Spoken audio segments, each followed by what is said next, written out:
This is the Relevant Podcast.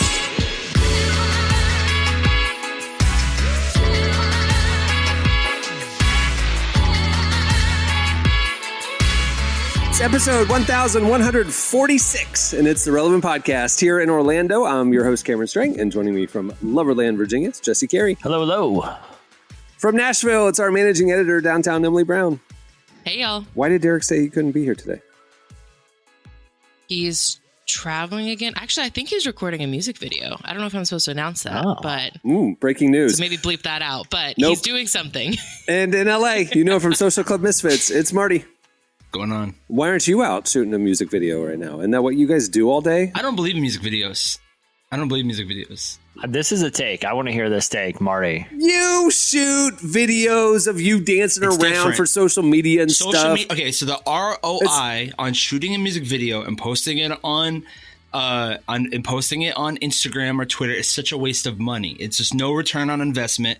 You're shooting videos for what? You just keep it all on social media. Don't even shoot a music video anymore. It's like, do people watch them as much? I don't know, but So you shoot just put 30 it all on seconds. social media. You shoot Yeah, 30-second 20 music what videos. This is the way I think about it. All right. I write a treatment for a music video, and my favorite scene is the scene that I shoot for. And then I put that online. The scene of you walking side to side, kind of like dance walking on the camera. That was your favorite scene? Yeah, that one, I didn't have a cameraman, so I just put it on the ground and made it work. But I'm sad people couldn't see Cameron imitating like Marty in that reenacting moment, it. 'cause Yeah. that was and he knew what I was talking about. great. And first of all, he knew what I was talking about. But Marty, your social media stuff is dope. Like that, if you're not doing music videos, my They're engagement's cool. pretty good. Hey, Yeah. Marty, Yeah. and I have an idea. I've had this idea for a while. And again, I'm an ideas guy. There's no way I'm executing on this. So I'm just going to throw it out there. I have great ideas, but extreme laziness as well. It's a terrible combo.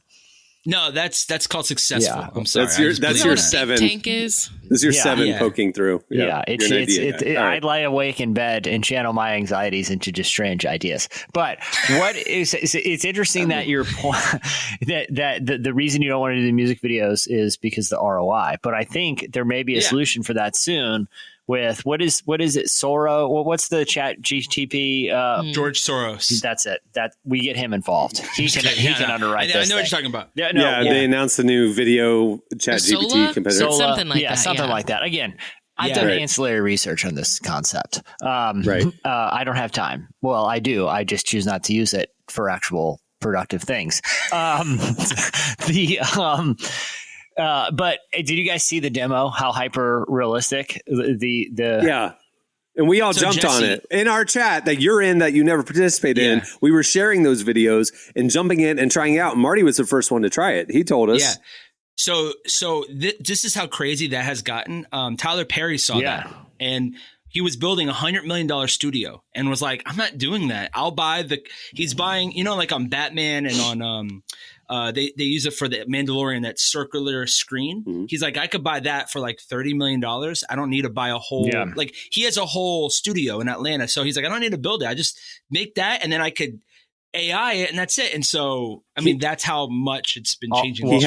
He said it was an $800 million expansion of his studio and he canceled it for 2 reasons. One of them was AI. He said it was crazy. Yeah. Well, either Smart. way, I think we start an AI music video business and we come up with cool text There's a lot of people prompts doing it. and just we take singles. Artists come to us. I love and that. there is no ROI. I mean, there is no I. We just do it. The I is Yeah. AI. That's Returns our on that's, us. That's the I is ROU. AI. That's our slogan. Just came up with it now for the ROI. Our You AI. know, We can tell. We're workshopping this in real time, but it solves all the problems though, Marty. You can do music videos for for just as long as it takes you to cook up some text prompts. Well, because he said he writes out the treatments and stuff. So if Yeah. you're writing the treatment, just write it in the AI prompt and there you go. And Cam, so right now, the newest AI that everyone's talking about is all it does is correctly give you prompts.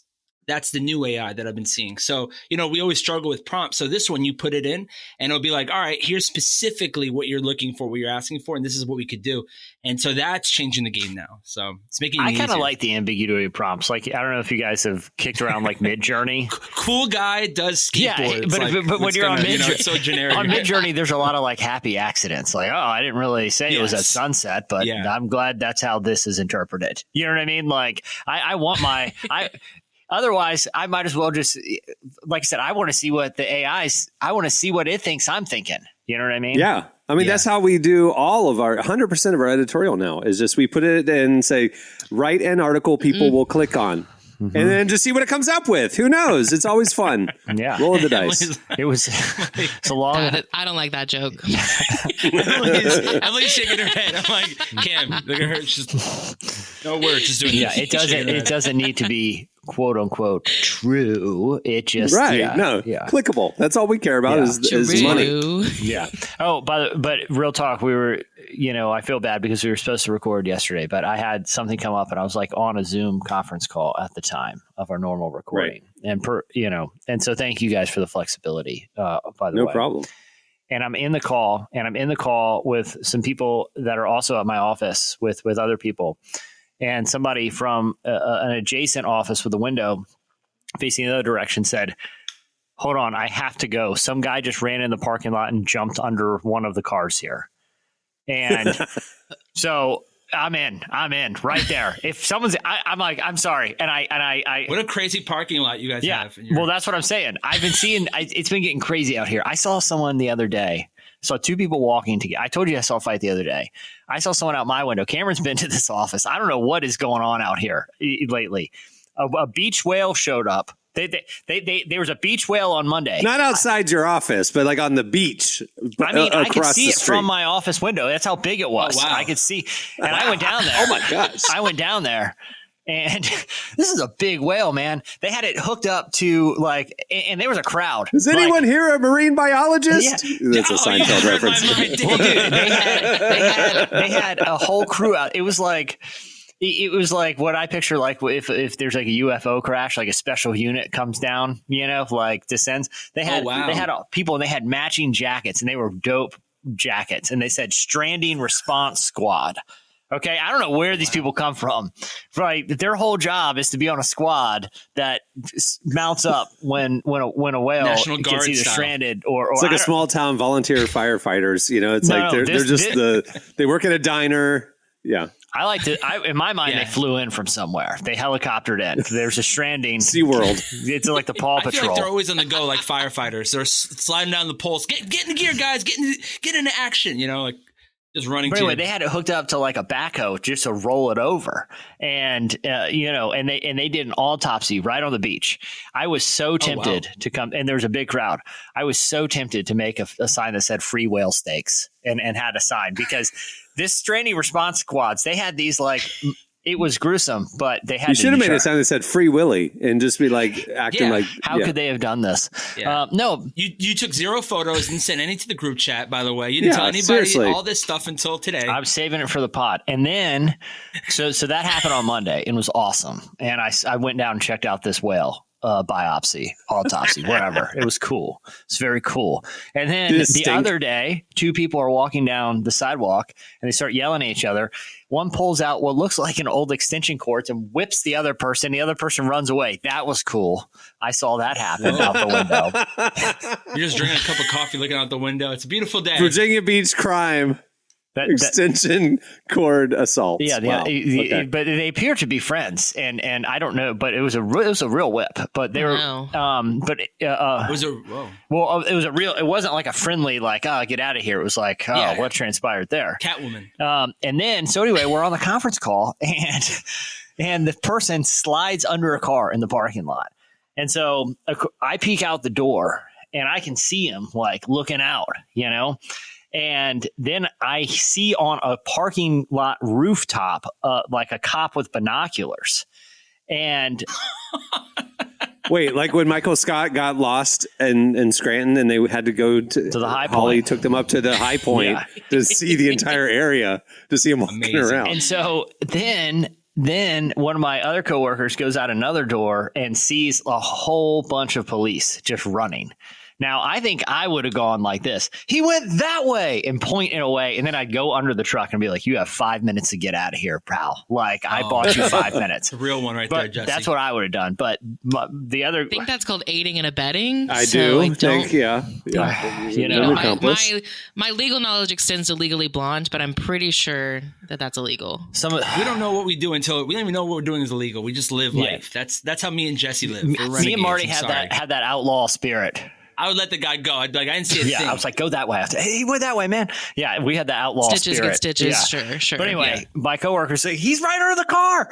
These guys come up, guns blazing, like straight, and I'm standing in the doorway. Ho. Your coworker inserted himself and yelled to the cops he's under the car? Rookie mistake. But I opened the door. They shot up the car. I opened the door, and I'm like 15 feet away. And the guy puts up a fight, too. Like, I don't know what happened. And the cops like wrestle him.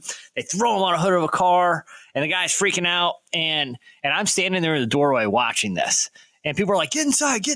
And I'm like, dude, free country, right? Once in a lifetime, you used to see this go down up close. We have a very dog-friendly office.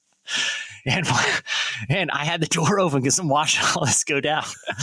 No. One of my coworkers' dogs, his thing is a big Labradoodle, but thankfully very friendly, runs out the door behind me and gets right in the action. And I'm like, oh no, Remington. And I'm like, Kevin, your dog's Remington out there. got shot. It was bad because now they got this crazy guy that they're trying to wrangle, all these cops, and now a Labradoodle's in the mix. He's just sniffing people. It's not even angry. And that was 100% my fault. 100% my fault. I let the dog out. I shouldn't have been peeking around out there and left the door open. But anyway, long story short, they got the guy. I went and talked to the officers because one of my buddies, it was his car that they threw him on the hood of, and it scratched up his car pretty bad. And the cops were like, you can report this, but we'll be honest, we never end up repairing any of this. So, oh my goodness. He's like, I've heard that. Yeah, he's like, but it's a cool story though, to say this is how my hood got scratched up by this, redneck dude on the run. But I have a serious question / thought. Yeah. Okay. Your coworker who is the snitch who yelled, he's under the car. Okay. If the guy who got arrested gets bailed out or comes out of jail, he knows exactly who snitched and where that person works. Like he's coming right back there to settle his score. That's a good point. Or if he gets put away, he's got phone calls and friends. Who snitched? Who revealed? There was this dude. I'll tell you exactly where their office was. And then he's got friends coming to look for your coworker. Dude, why would your coworker do that? Listen, it seemed because I asked it didn't seem like, because I asked the officer, I'm like, well, what'd he do? And I've already told you from my experiences outside this office, they won't tell you. The guy just shook his bring all the snacks and treats you want. He just said it was a bunch of dumb stuff, so stupid, and he ran out of one of the local hotels. So I think a bunch of murders, bunch of drugs. But it was just the dude had no shoes and a camouflage shirt, But you're right, he's probably coming back any day now. So. For real, I mean, it wasn't like a passerby snitching. It was a person who came out of a building. I don't get the impression. He's in camouflage, so you won't see him. I know. There's a lot to think about. A lot. I should get myself an extension cord for protection. And he knows where the high point is. He's going to go up to the high point to. That's why we carry extension cords in this part of town. We got to fend people off. Wait, you didn't clarify what happened to Remington. Is he fine? Oh, he's fine. He's fine. He got right up in the action, and then all the screaming, he just kind of trotted back in. But it scared me because once again, did you admit to your coworker that this was your fault why Remington got out? I said control your animal. He barged past me.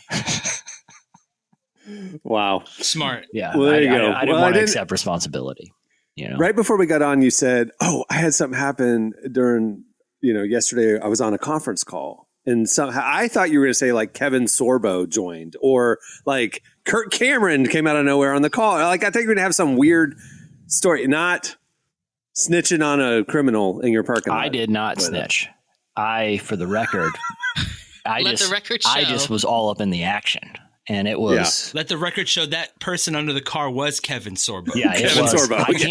I can't tell you this. He had long blonde hair, so I cannot. I can't say it wasn't. Confirm, deny. If you were to say what are the chances that was Kevin Sorbo, I'd probably put it at 70 to 75. I'm a betting man. Just vacation with the fam in Virginia Beach. Just got a little, some shenanigans. Out of control at the pool. Yeah. You know? I love that we're like keeping up with the crime beat in Virginia Beach because I didn't think I would ever be concerned about it. But now I'm like, this is a weekly update we need. This is the best. You need like a camera to like record 24/7. I saw a whale. Like Shia LaBeouf type thing where you just watch. I saw a beach whale be hacked up. Sorry, but that's how nature works. Wait, folks. they hacked it up? Yeah, autopsy. Yeah, they had to see what happened. I saw an extension cord whipping, and I saw a sweet arrest, all in the course Drake of said, like 3 days. Virginia Beach, ghetto but pretty. All right, we have a great show in store for you today. Coming up later, we talked to Passion. They have a new album out. You don't want to miss that. At the end of the show, we have your feedback. But right now, stay tuned. Up next, it's Relevant Buzz. An old picture on the phone, it brings me to that day.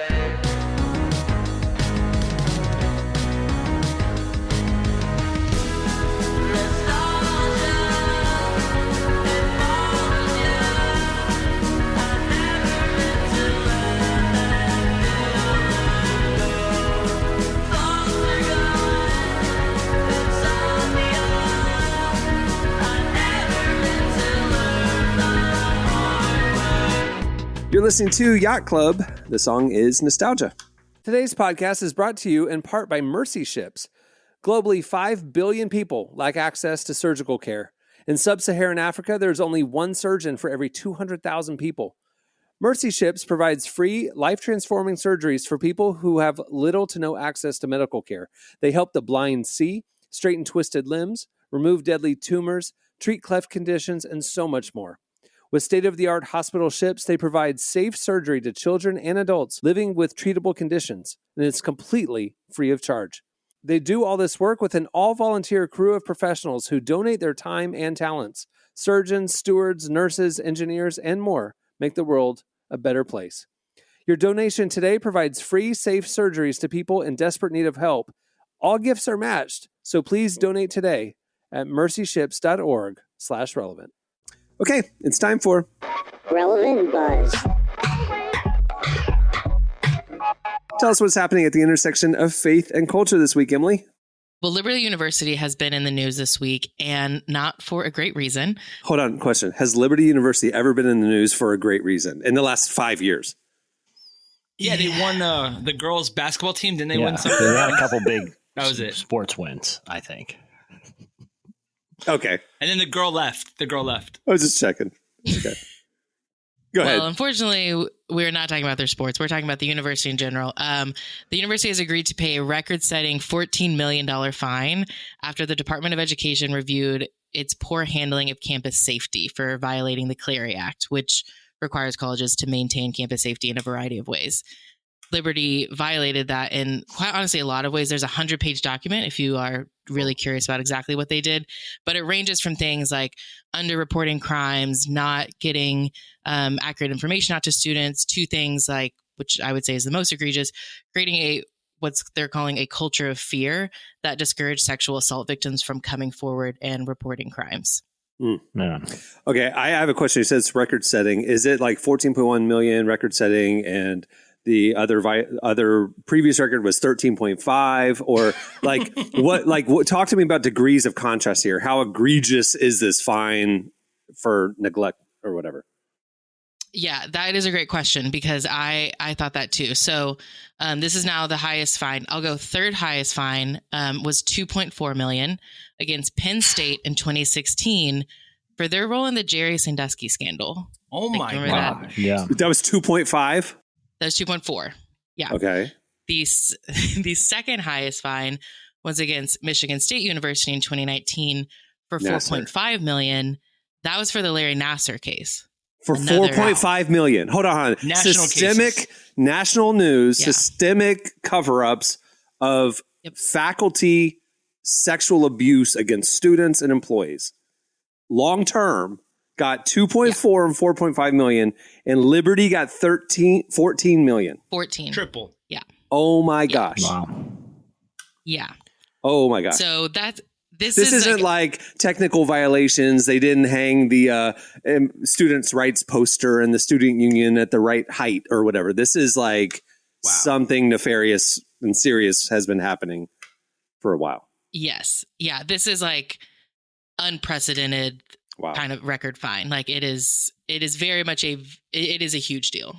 They also are working with the Department of Education to correct everything, or well, hopefully there's some things you obviously can't correct, but do talk about that, because this is an interesting nuance that you in your research told me yesterday, that because the new administration, the current administration, is cooperating and taking things seriously and changing policies and things like that, it's only 14 million, but the Department of Education was previously set to fine the school 37 million. Is that right? Yeah, 37.5. And now that Liberty has agreed to play ball, they dropped it to 14. So really think about that. 4.5 million, 2.4 million compared to 37 million is what they were going to fine them. Wow. Yeah. Right. Yeah. There was a report back in October that got leaked. That was kind of the initial findings into the Department of Education's investigation into what happened, what was going on, and what would be the repercussions of that. And at the time, the fine was set to 37.5 million. That also a lot of this investigation, they were looking at the years 2016 to 2021. So it's a 5-year period. As we know, at least the president has changed since then at Liberty. And there's a lot of new administration that they've been working with. And so because of that, they've agreed to lower the fine. But yes, it was going to be much worse. Yeah. So one thing that I've seen when we saw the national headlines, so many of the headlines were Liberty University fined a record-setting 14 million for campus safety violations. And when I saw that, I was like, "What? They don't have enough crosswalks?" It seemed pedestrian, Wow. But when you look at it in this 120-page document that we actually read through, they listed like unreported and underreported crimes by year, and it's like rapes and assaults and burglaries and date violence and like all this stuff that was like the Liberty covered up. And so like that's over the 5 years, it broke it down by year, and it was a lot of sloppy management. If you want to give them the benefit of the doubt, it was just a poorly run department, or was it a deliberate thing? It also wasn't just that they covered up. Like I said, I think one of the most egregious things they found was that there was this culture of fear. And so at Liberty, they have their student code of conduct is called the Liberty Way, which is essentially something that every student agrees, they won't do certain things. And if they break those rules, they'll be fined in some different ways. There were women that came forward it actually is detailed in a 2022 case. There was a group of women that came forward who said when they reported their sexual assault on campus, they actually they got in trouble for it because they had been at a party and then been raped, and they got in trouble for being at the party. And it's like, this is already the worst thing that could happen to them, and you are now fining them or suspending them or expelling them. So that is like also wrapped up in this case. At ORU, we had the honor code, and if you broke the honor code, you got either a $50 fine or you got campused, which is essentially grounded, like you had to stay in your dorm room overnight. And so that around the school, everybody's like, the wages of sin is $50 at ORU. The wages of sin is $50. But Jesse, how many $50 fines did you accrue? I was more of a campus type of guy. You were a grounded guy. Yeah, I was for one. Lock him in his room. Yeah, it was fine with me. It was an excuse just to kind of chill out. Many a night. I'll say that. Many a night in ORU jail. No, but this type of thing is depressingly common in a lot of large Christian institutions these days. I mean, not to, it's like you look at everything, even with like a ministry, like, what in Kansas City with IHOP and all, this like pattern of punishing victims and suppressing narratives out of fear. I don't know what the solution is long term other than for these institutions to be exposed and hopefully, held accountable for that, and so that it doesn't continue to repeat itself. But it is something that is such a just horrible, devastating thing to continue to read about. Way to start us on a light note, Emily. Listen, we had to talk about it. It was in the news this week. I will say I'm very happy to move along to something much more positive, which is I want to talk about two stars in particular who are using their platforms for good things and good causes that they believe in. And so the first one I want to talk about is Letitia Wright, most known for her role in Black Panther. She is serving as an executive producer on a film about the foster care system in a positive way.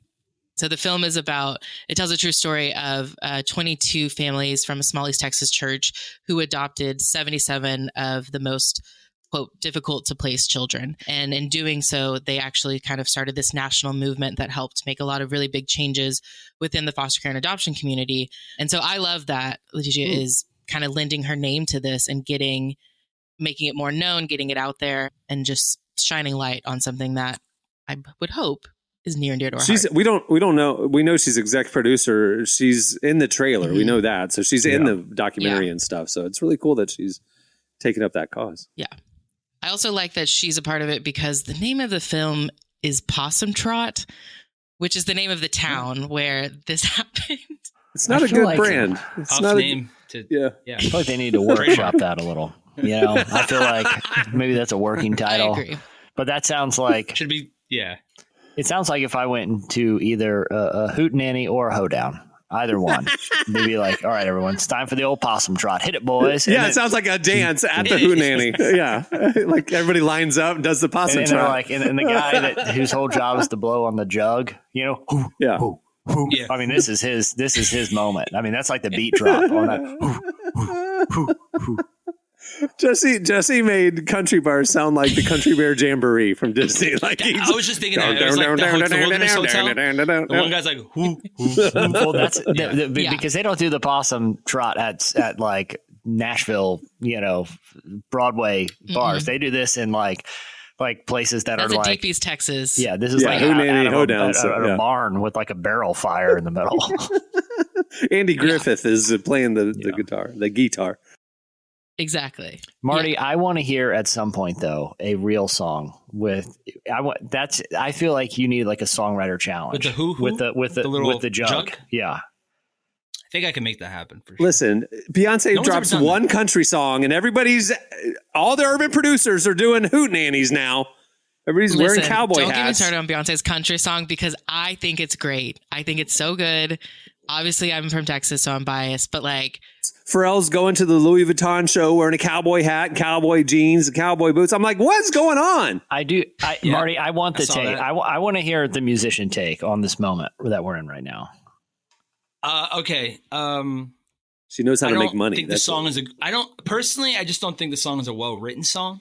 That's just my opinion about the Beyonce song. It just feels like, how Casey Musgrave's great artist, but it almost feels like she uses every stereotypical phrase in any country world and then she inserts in a song. Having said that, she's my wife's like favorite artist. She's great. I feel like that's what they did with this. Like this ain't Texas, hold it. It's like all these phrases to kind of like make it. Beyonce's actually like the other song way more. But I will say we're in a time where the other song is way better than I think Texas Hold'em, but Texas is more of that commercial. But I think we're in a time where artists are it's like a cross genre time, right? So it's funny because being from Miami, being from Florida, that's natural for us. We grew up with all the radio stations playing Latin, going to rap, going to Avril Lavigne, going to, all these different bands and then going back to hip hop. It's just like a melting pot. But I guess that's not how the rest of the world lives. And so for us, it's normal. Like Social Club, my band, we always would do a Latin song, this type of song, because that's just how it is. And so now I'm seeing it become more, it's just more public. It's becoming more commercialized. So I love it. I don't want to hear Drake in a country song, but I want to hear some more hits. I love it. I think it's fun. I like it. All right. What was the other celebrity that you wanted to mention?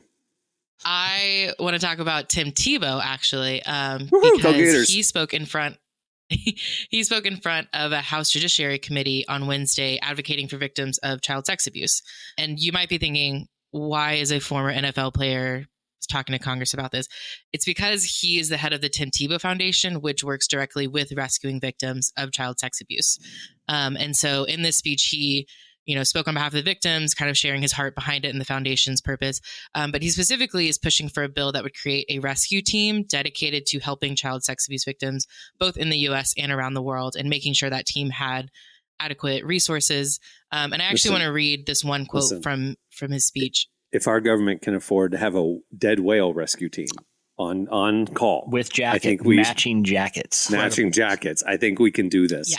We can make this happen. Yeah. Where there's a will, there's a way. We will follow Tim Tebow into battle. Let's do it. If there's a whale and there's a way, then there's also a will.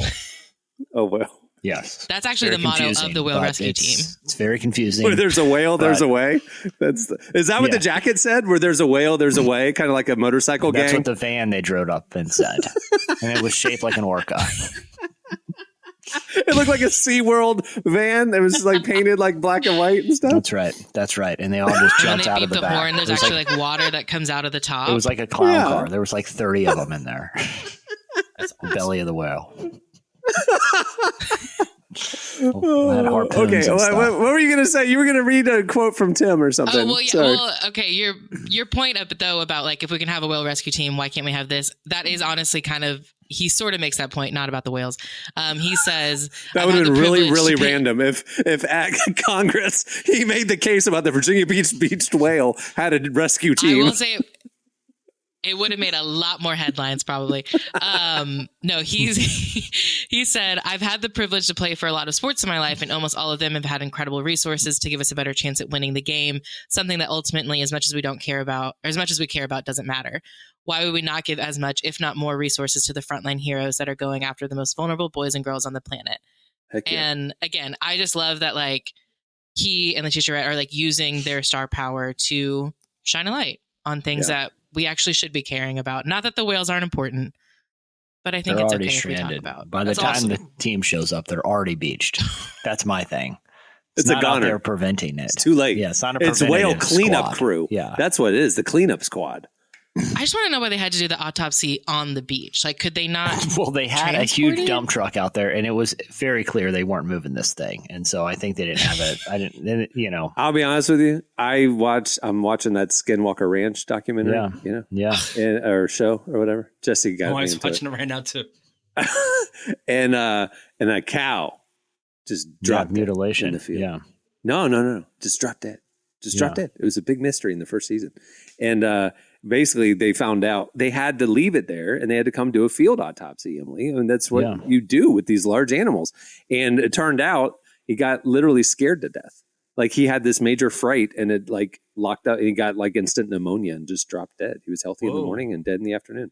He got scared to death. All the other cows ran away. Yeah. Yeah. Well, anyway, but then no animals ate the carcass. No insects, no coyotes, nothing. It just sat there for a year and just decomposed. Yeah. Mystery. Well, they should just because these guys don't seem to have a lot going on, they should fly the whale response squad out there and just to get their take. I'm telling you, this week was their Super Bowl and they're back in the office twiddling the thumbs right now, just waiting for the next call. So why not check out this cow situation? They're close enough. Horses and cows large animals need field autopsies too. When they got the call, what do you think they said, Jesse? Like, what was like it's go time. Like, it was like that one moment that they had. There had to be some type of like phrase. Fins up, everyone. Fins up, guys. Fins up. Code 7. Fins up. Code 7. Fins up. I like to think there's just because there's a lot of them, like a warehouse full of like 30 or 40 of them, and this is fine. It's finally happened. There's finally a whale to respond to. They're sitting there in the jackets just waiting. They've been practicing on cows and horses and they are tired of it. We're here for whales. It's happened. Yeah. Get in the van, everyone. Fins up. All right, Emily, what's the last thing? Okay, the last thing is really for Marty, because I know he wanted to talk about this last week, but I'm so glad we waited to talk about the disastrous Willy Wonka experience. In Glasgow, right? In Glasgow, yeah. So I'm sure everyone saw at least one meme about it because it's probably one of the most meme-worthy events we've had in a long time. Oh, yeah. Just in case you need a refresher, this company used AI-generated artwork to promote a quote, immersive Willy Wonka themed experience for Glasgow residents. No surprise, not only did the pictures not live up to reality, but it was way worse than anyone could have imagined because they had like dollar store decorations in this creepy warehouse and like sad looking Oompa Loompas who you later find out are actually called Wonky Doodles. There's a random character running around. Because they couldn't use real like IP, Trademark? right? It was like yeah, because this is not actually affiliated with the real like Willy Wonka. Yeah. They obviously did not get any clearance at all, and so they kind of had to make up different things. That's why there's new characters like the Unknown, who is like a terrifying. Amazing. I don't even know how to describe. Like it's just character in a mask that just runs around terrorizing children. It's just a horrific event. Like think about Firefest, but like Willy Wonka themed. I think that might be that's good. the best way to describe Eastern European Willy Wonka themed. Yeah, that says a lot. Firefest. Eastern European, like a lot of empty warehouses over there. Everything was gray in the magical Willy Wonka world. They're making a horror movie out of the situation. It's going to be called The Unknown, and according to the film studio behind it, the film will focus on a renowned illustrator and his wife who are haunted by the tragic death of their son Charlie. Trying to escape the grief, the couple escape to the Scottish Highlands where an unknowable evil awaits them. Emily, tell us when this movie is going to release, because I noticed this in your write-up. It's supposed to come out later this year. Exactly. Thank you. They are going to write, shoot, edit, distribute it, and market. Listen, this. AI, I feel they can finally use AI Marty, to do I this. feel like we use It's going to be a great Tubi premiere. Yeah. For sure. Marty, I feel like Great Tubi our premiere. upstart music video company, why not jump on this project too? Yeah. And then I have another idea. This is going to be a world premiere. I have another idea. It's about the Stranding Response Squad, the whale team. And it's a whole movie. I just sent you Kind of guys like a link. Baywatch, but about whales. I think that's a great idea. I sent you guys a link if you want to see the sweet jackets. They're in that photo, along with a line about their response team. It's pretty. Oh, those are legit jackets. They said Stranding Response Squad on the back. I like this idea of like crazy things happening in real life. And then instead of just doing the documentary, which like I loved the Firefest documentaries, both of them, because they were just crazy. But I like that, like, I don't need a recap because I was there when it happened online. I want to see where you take this to the next level. Yeah. So yeah, I would absolutely watch a movie about a whale rescue team. Yeah. I mean, Why does it feel like they're telling jokes as I'm looking at these photos? Like they're kind of smiling a little bit. Like I'm they're telling making you, light of I it. was out there for quite a bit of time. This was the best day of their life. They've been waiting for this. You can tell they've trained for this. They were having eager. a great time. Reading this, it answers a lot of questions reading this article, because it has news articles have information typically. But where do they come from? The Virginia Aquarium has the stranding response team for that area. So I'm just thinking at an aquarium, they've got a couple of doctors and a whole bunch of part-time employees. They just like, here's the jackets, everybody. Probably They had to have- 2/3 of the people who showed up. A giant They're hanging closet on the full wall. of these jackets, because I'm telling you, there was Everybody a on ton staff. of We're them. shutting down the aquarium today. All staff, get in the van. We're going out to the beach. Get yourself a Field jacket. trip. It's finally time the to break ticket these bad taker, boys out. the kid working the concessions, he gets a jacket. They were Hey, cool. Everybody guys, gets a we got to jacket. cancel the shows for everybody. We need everyone on deck here, so that everyone's rolling in. We got to cancel the SEAL experience. It was very cool. All right. Well, there you go. That'll do it for Relevant Buzz. Make sure to check out relevantmagazine.com every weekday, where we're covering the intersection of faith, culture, and everything in between. Thanks, Emily. All right, stay tuned. Up next, Passion joins us. Golden gates to the promised land, San Francisco flow. Wifey got a new mink, so icy it's a ring, so icy like a ring. Yeah. Every night we link, every night we like Justin, we in sync. Light too fast, don't blink. I'm the king, she the queen. This that royalty. I'm tithing bricks on each. I don't even care what you think. Put this on repeat. You're listening to Aaron Cole. The song is I Love It. Well, today's show is brought to you in part by the new book, God, the Science, the Evidence. We talk a lot about faith, but how often do we talk about science in the same breath? You might be surprised to discover just how deeply the two actually agree. For centuries, science has been used to dismiss the idea of God, but today an intellectual revolution is underway. Modern discoveries in physics, cosmology, and biology are consistently revealing the same truth: creation isn't an accident. That profound reversal is what engineers Michel-Yves Bolloré and Olivier Bonassi investigate in their international bestseller, God, the Science, the Evidence.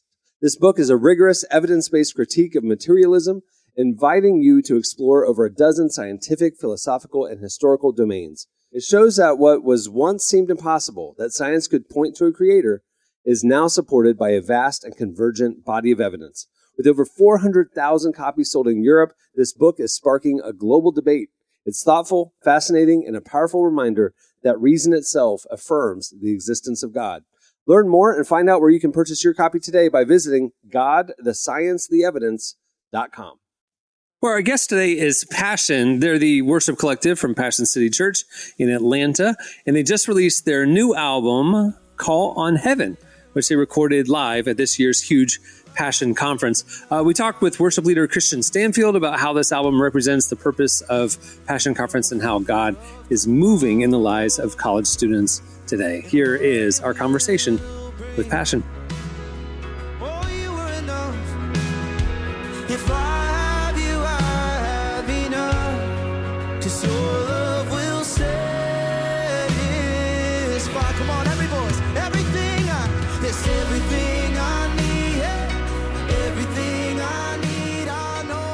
And I know the new album you just released was recorded live at Passion Conference. How do you feel like this album represents what happened at conference?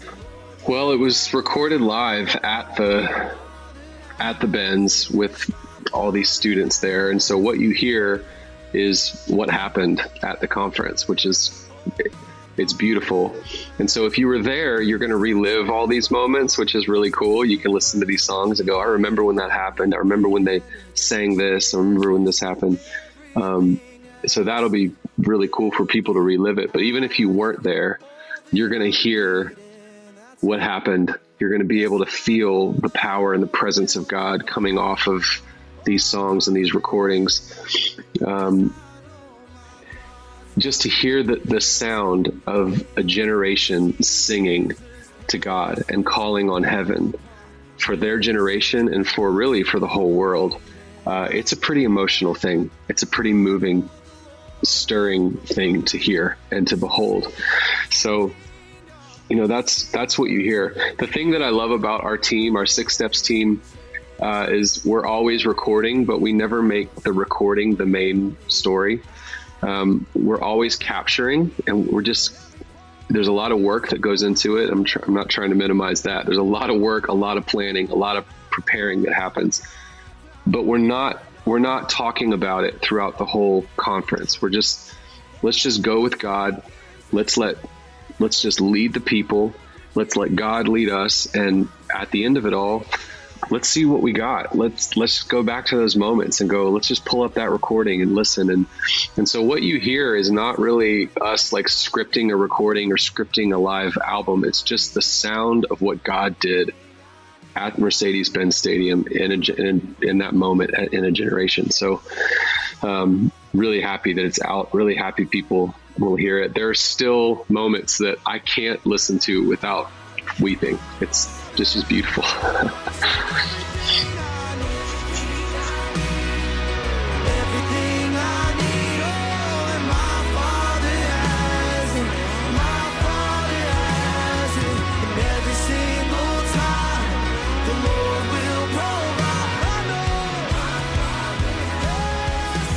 I love that these live albums are like a snapshot of a generation, a specific moment. I feel like I've never thought about it like that. As someone who has been a part of Passion Conference for years now, how have you seen generations change and what have you seen stay the same? Oh, that's a really great question. I think one thing that I've seen remain the same is college students are scrappy. They're just like, we're all in and we're going to figure it out and we're going to give generously. We're going to sleep on someone's floor. You just tell us where to be and we'll figure out how to get there. I don't care if I have to take a bus and a train. They're just scrappy. They're just like, we're in. Where are we going? What are we doing? I'll be there. I love it. So I think that's continued to stay the same about, that college moment. Which I think is one of the reasons why they're such world changers, because when they see something like Jesus and their hearts get set on fire for Jesus, they're like, it's on. What are we doing? Where are we going? Let's go. This is worth everything. So I love that. I think one thing about this generation that I sense maybe more than any other generation that's come through the passion.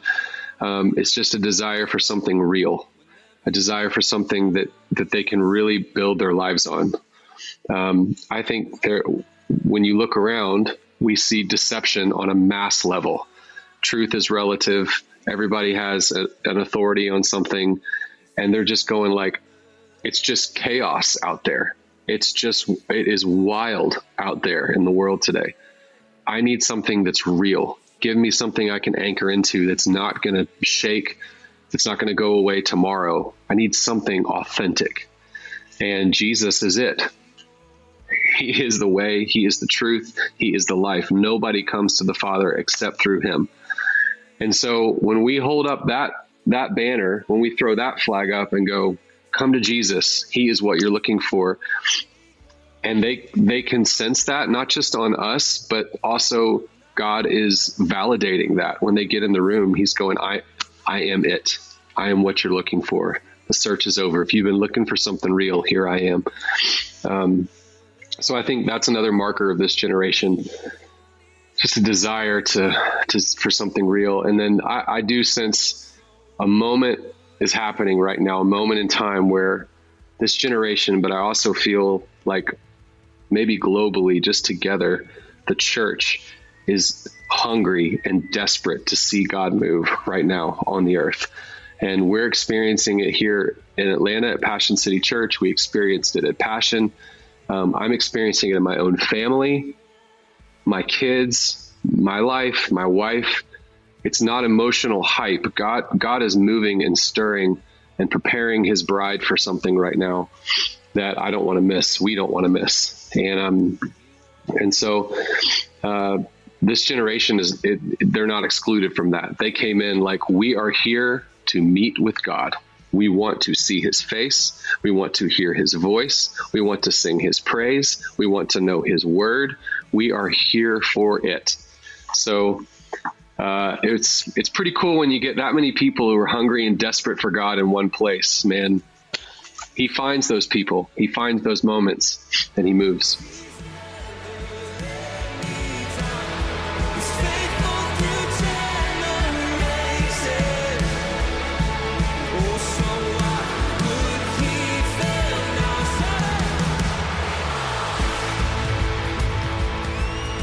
You mentioned that there are songs on the album that still move you, even listening to them now.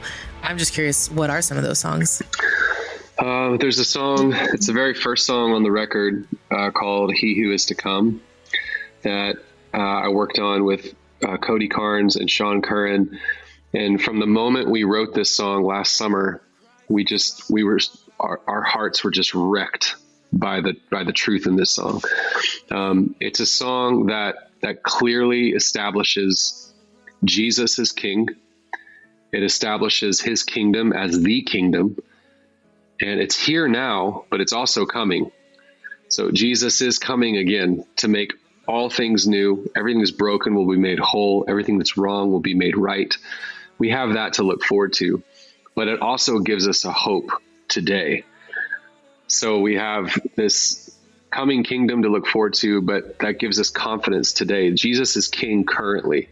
His kingdom reigns, and he's holding everything together. And so, when we sing this song, it still wrecks me. And there's a line in the song that says, he is surely coming. Can you feel it too?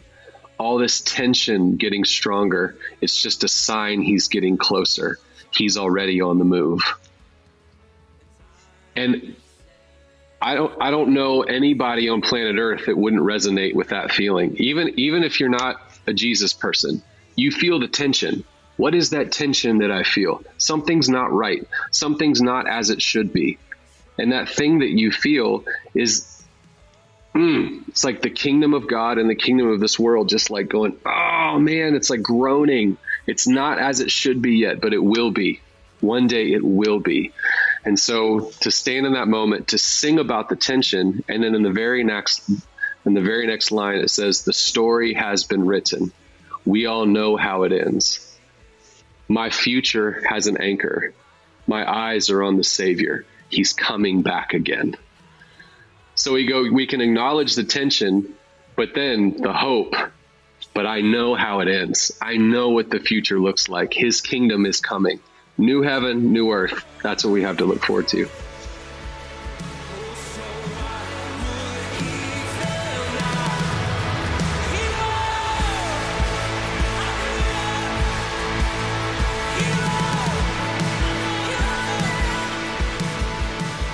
That was Kristian Stanfill.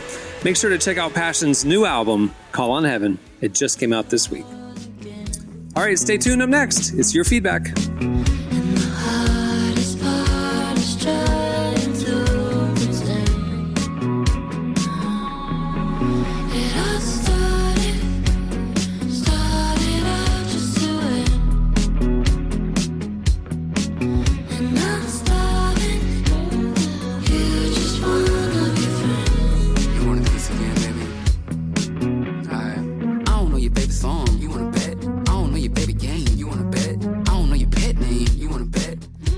You're listening to Audrey Nuna and Tizo Touchdown. The song is Starving. Well, today's podcast is brought to you in part by the new book, Confessions of a Christian Alcoholic.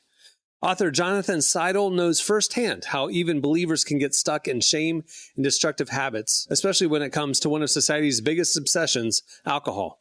In Confessions of a Christian Alcoholic, he details his spiral into disordered drinking and shares the 4-step process he eventually used to break free. There's hope for alcoholics who become Christians and for Christians who become alcoholics. Find Confessions of a Christian Alcoholic wherever books are sold. What if you could change a child's life with just $10? Right now, thousands of vulnerable children in East Africa are suffering from jiggers. It's a painful, preventable parasite that burrows into their feet. Soul Hope is the only organization treating it through foot washing, medical care, and durable closed-toed shoes that protect kids long after treatment. $10 may not seem like much in today's world, but when we come together, those small gifts add up to big change. Join the 10 for 10 campaign. $10 protects 10 small toes. Visit soulhope.org/10 to give now. One small gift makes a big difference. Again, that's Soulhope, SOLE, hope.org/TEN. Okay, it's time for your feedback. Last week, we asked you the craziest or funniest thing you've witnessed at work. Jesse was telling us about things happening outside of his window. And so we just kind of got thinking, what's happened at your office that's been weird? You hit us up on X at Relevant Podcast, and here's some of it. Well, I would like to know how this story ended.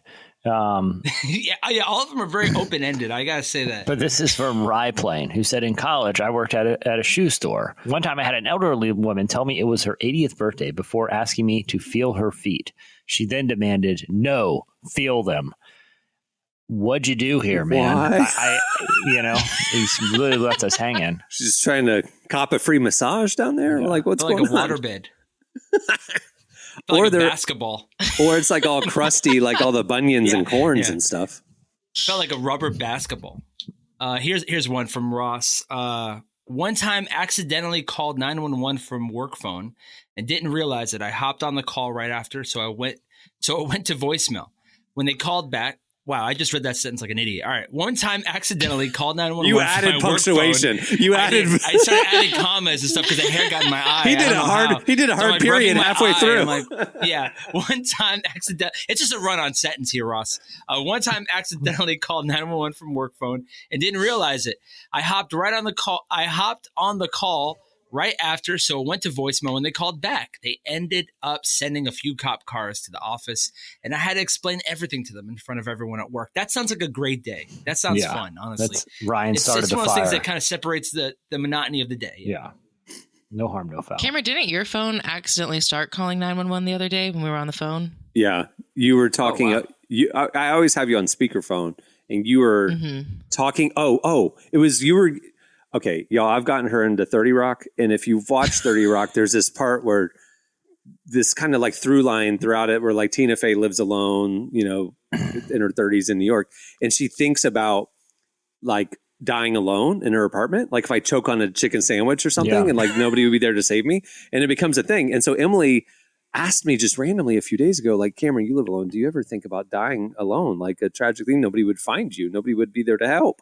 And I was like, yes, all the time because of freaking 30 Rock. I mean, I have choked on a turkey sandwich standing in my kitchen thinking of Tina Fey was right. This is how it's all going to end, you know? And so I wear my Apple Watch. So like if I crash on the floor. Anyway, so we're talking about all these morbid scenarios that Emily and I face that you married people don't. Yeah. And morbid, again, being standing in our kitchen eating a sandwich. And how long would it be until Emily or I specifically would get found dead? Yeah. Like Emily found out it would be a max of 3 days, and I'm a max of probably 2.5 days because of custody. So this is what we were talking about. And she said something about calling emergency something, and my watch started calling 911. In the middle of the phone call. Oh, was that her? Oh, yeah. Because Emily was saying something on speakerphone, and I'm like, oh crap, no. You know, I was talking about how I'm dying in my apartment and no one knows. And I can't call 911. And so my watch heard her say that and call 911. So anyways, thank you, Apple. Apple Watches are really like the modern, what's it Meta called? Alert. The help I've fallen and I can't get up. Yeah, the Meta Alert bracelet and the thing. That it really is, because you could just like, if you're hurt and you can't get to a phone, you could just yell at your watch. Hey guys, real quick, I know we got to move on from this, but I did Google the Stranding Squad because I was curious, and I noticed another image, and this image was taken in December of another rescue of a sea turtle named Goose. I want to notice something. You can see the back of the jackets. Thank you, Marty. They're different. They're not the red jackets they wore for the whale rescue. These are blue jackets, which it has the notification that the squad has arrived. How many sets of jackets they got rolling? What is the jacket budget? I think Marty was right that it was like alert. It's a code 7 fins up red jackets. Oh, it's a turtle code 3. Blue jackets. The blue jackets. You know what I mean? It's like Men in Black. You know? Yeah. What is their I wonder if that is a thing that like, because I feel like you shouldn't wear a blue jacket if you're on the beach. Like you need a bright like red or orange or to stand out. We're about to chop up this whale right in front of you. Move your children. Yeah, that's what the red jacket says. Yeah. I just want to know how many sets. Blue one is, hey, we're not on the beach. We're on a pier. Yeah. This is more of a pier turtle type of situation. We can probably There's not going to be red blood. Net. So we can wear the blue jackets, but the whale blood would ruin the blue jacket. I got to do a deep dive. I got to go to the aquarium, guys. I got some investigating my whole day is going to be swamped today. I'm canceling. You go to the aquarium and you're like, I don't care about the animals. I need to speak to someone on the street. Yeah, why don't you just go? You're right there, Jesse. You should go do some on-field reporting. Where are you guys Jesse, just go and volunteer at the aquarium, and then you're going to be an honorary member of the Stranded Squad. If something ever happens, they're going to be like all hands on deck, and all the volunteers go too. Once again, laziness will prevent me from doing that.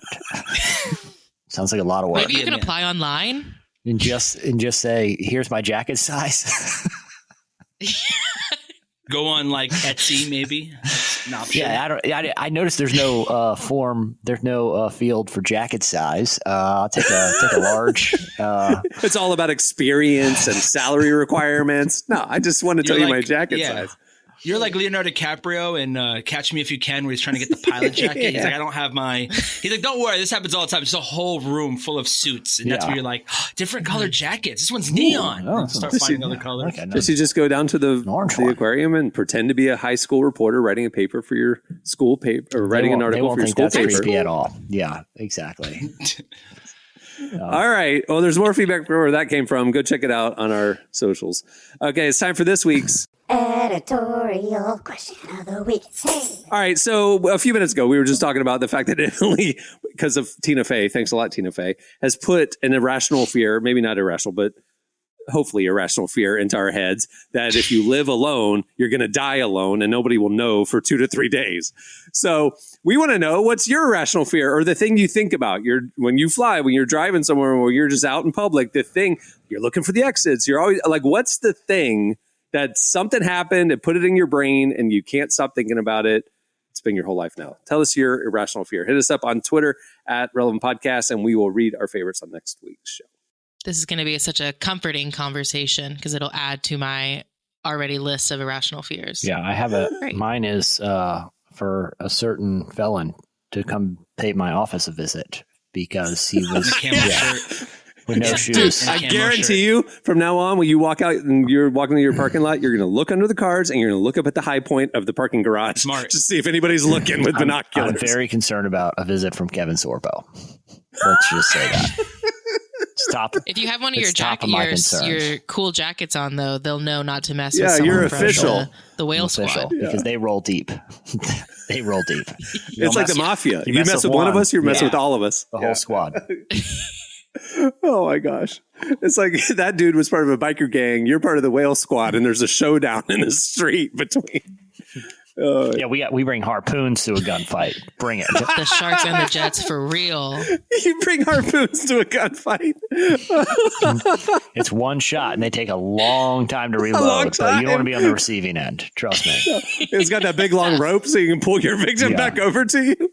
Oh my gosh. And for the rest of the afternoon, we've been spent trying to reload that thing because you got to wind up it. But all right. Well, before we wrap things up, I want to thank Kristian Stanfill from Passion for joining us. Make sure to check out their new live album, Call on Heaven, which was recorded at the huge conference in January. It's great. It just came out this week. You don't want to miss it. Also, speaking of not missing stuff, don't miss issue 114 of Relevant. It is out now. It features an amazing cover story with Brooke Lidgerwood, Cold War Kids, Julie Chin Moonves, King's Kaleidoscope, Need to Breathe, Rainn Wilson, Mike Todd takes on a couple of other think pieces and issues as well. It's available for free. Just click the magazine tab at relevantmagazine.com. It's presented by The Covenant, which is available now on Apple TV. All right, on that note, we'll wrap it up. I'm Cameron Strang. I'm Jesse Carey. I'm Emily Brown. I'm Marty. We will see you on Tuesday. Have a great weekend, everyone.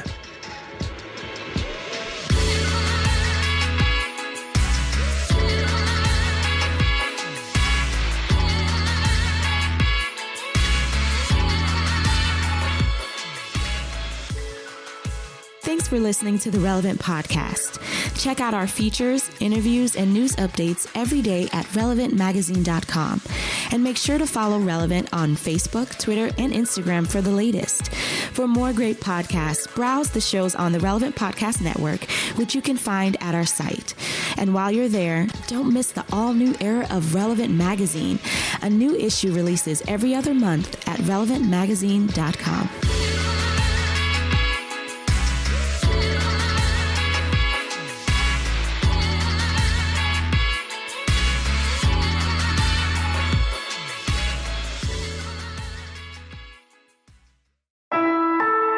Relevant Podcast Network.